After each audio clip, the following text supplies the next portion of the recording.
my name is Juan Castro, editor on IGN's PlayStation team, and today we're going to be doing a review of Grand Theft Auto Liberty City Stories for PS2. To start, we just have to say that Liberty City for PS2 is of course a port of the PSP version that shipped about 8 months ago.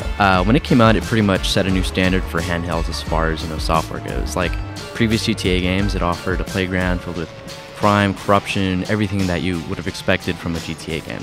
It also provided a great sense of style, just like its predecessors. But the fact that Rockstar took a complex urban environment and made it portable was actually what made it so special. Now that it's been inflated back to the console standard, it loses a little bit of that appeal. It's not that it's less of a game on PS2, because the two versions are almost identical, but the PS2 library is just so much bigger, and it's filled with so many good titles that Liberty City Stories can't help but get pushed towards the bottom, especially when going up against Vice City and San Andreas. It just doesn't look as good, and it doesn't perform as well either. Having said that, it's still a deep GTA game that fans who haven't played the handheld version will probably like. Every mission, side quest, and vehicle from the PSP version is in the game, as well as all the extras like hidden packages, stunt jumps, and side jobs. The story missions themselves offer a lot of variety, and it's probably one of the best parts about the game. You'll hardly see the same thing twice.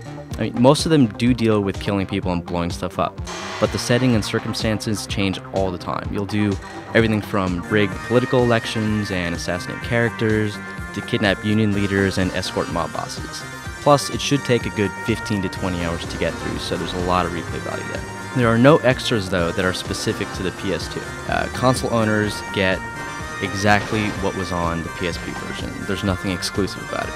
On the contrary, one of the coolest aspects of the handheld version, multiplayer, has been stripped completely. And this includes the co-op that was actually featured in San Andreas. Not surprisingly, the handheld version and the console version do control about the same. It handles a little bit better on PS2 because of the DualShock 2's pair of analog sticks, as opposed to the PSP's single analog stick, but by and large they control about the same. The story was actually one of the coolest parts of the handheld version of the game, and it's the same here. It's still one of the title's main highlights. It's a lengthy tale filled with interesting plot twists and characters, and it has some of the best dialogue of any game in recent memory, actually.